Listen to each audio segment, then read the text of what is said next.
నమస్తే అండి. నమస్తే రా, చెప్పు. శివాజీ గారు ఒక వీడియో రిలీజ్ చేశాడు జగన్ గురించి. అవును. పేటిఎం బ్యాచ్ అందరూ మళ్ళీ నా సినిమా మీద పడ్డారు, నేను రాజకీయాలకు రావాలనుకోవట్లేదు, నన్ను లాగకండి అవును. అని మాట్లాడారు. దాని గురించి వైసీపీ వాళ్ళకి మీరు ఏం చెప్తారు, శివాజీకి ఏం చెప్తారు? వైసీపీ వాళ్ళకి ఏం చెప్తామంటే, ఆయన ఆడ నుంచి వచ్చి ఆయన సినిమాలు చేసుకుంటూ ఉంటుండు.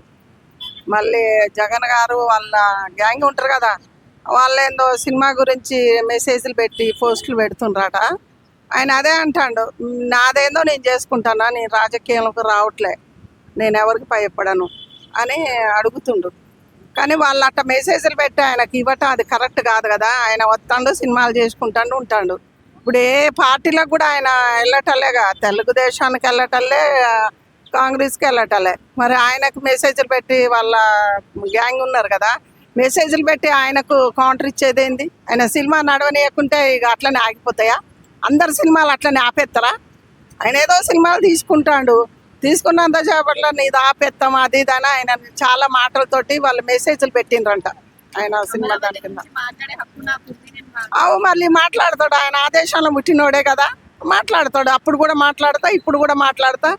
నేను ఎవరికి భయపడను, నేను నాలాగానే బతుకుతా అని చెప్పిండు, జగన్కి చెప్పాడు. మరి పేటిఎం కుక్కలు అవి ఇవి అని అంటున్నారు. ఎవరు శివాజీ గారినా? కుక్కలు వాళ్ళలాగా మొరుగుతాండ్రు, ఈయన రాజాలాగా సినిమాలు చేసుకుంటా ఈయన ఉంటుండు.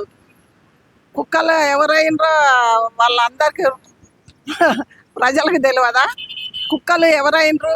ఆయన ఇక్కడనే ఉండి సినిమాలు చేసుకుంటా బతుకుతాడు. నీకు ఆడికొచ్చి రాజకీయం చేయటంలేగా. రాజధాని గురించి ప్రతి ఒక్కళ్ళు, మహిళలు, ఆడవాళ్ళు, మగవాళ్ళు మాట్లాడే హక్కు ఉంది. అటు పుట్టినోడు చేయబట్టి మాట్లాడతాడు. అటు వచ్చి ఓట్లు వేసినప్పుడు ఓటేసిన ప్రతి మనిషికి హక్కు ఉంటుంది కదా, అందువల్ల మాట్లాడతాడు. అందుకన్నాడు శివాజీ గారు. ప్రత్యేకంగా జగన్ అని ఆయనని ఎవరిని అనలేదు కదా. వాళ్ళు వచ్చి ఈయన మీద తిరగబడతారు, ఏదో సినిమా తీసిండు, ఆయన ఏదో సొంతంగా ఒక సినిమా తీసిండు కదా, దాని గురించి వాళ్ళు కౌంటర్ ఇస్తుండ్రు. సినిమా ప్రమోషన్ కోసమే వైసీపీని వాడుకుంటున్నాడు అన్న టాక్ వచ్చింది. దాని గురించి ఎందుకు వాడుకుంటారు? వైసీపీని కానీ తెలుగుదేశం కానీ అందరూ ఆయనకు ఒకటే. ఆయన ప్రత్యేకంగా ఒక పార్టీలో లేడు కదా వాడుకున్నానికి. వాడుకోవటం అంటారా దాన్ని? సినిమా హైలైట్ అవ్వాలంటే వైసీపీ నిల్వలు చేయాలన్న పాయింట్ ఆయన మాట్లాడుతున్నాడు, ఆయన వీడియో బయటకు వస్తున్నాడు. అలా ఏం కాదు, సినిమా హైలైట్ కొద్దాని కాదు, ఏం కాదు. కావాలనే వీళ్ళ దాంట్లో వీళ్ళే పుట్టించుకుంటారు అన్ని. మేము అనుకుంటున్నాము, ప్రజలు వాళ్ళదంటే వాళ్ళే వస్తుంది కంపు. ఎక్కడి నుంచి వస్తుంది? ఇప్పుడు బయట వాళ్ళు ఎవరన్నా అంటారా? రాజకీయాలు ఉన్న వాళ్ళకే ఇలాంటివి వస్తాయి, ఆలోచనలు వస్తాయి. వేరే వాళ్ళకి ఎవరికి వస్తాయి? ఆయన ఏదో సినిమాలు తీసుకుంటాడు, బతుకుతాడు. మీ దగ్గర వచ్చి రాజకీయం చేయటంలే కదా, యుద్ధాలు చేయటం లేదు కదా. ఇంకా ఆయన జోలి ఎందుకు, ఈయన జోలి వాళ్ళకి ఎందుకని మేము అనుకుంటున్నాం. వైసీపీ పేటిఎం బ్యాచ్ కి మీరు ఏం చెప్పగలరు? పేటీఎం బ్యాచ్ కంటే ఇప్పటికైనా మారితే బాగుంటుంది. మారాలి. మళ్ళీ జగన్ని మీరు తెచ్చుకోవాలంటే మంచి ఆలోచనలతో ఉండాలి, మంచి ఆలోచనలతో ఉండాలి. ఆ బ్యాచ్ అంటే జగన్ అంటే ఎవరికి కోపం కాదు కదా. ఇలాంటి మాటల వల్లనే పార్టీ దెబ్బతినేది. దేనివల్ల?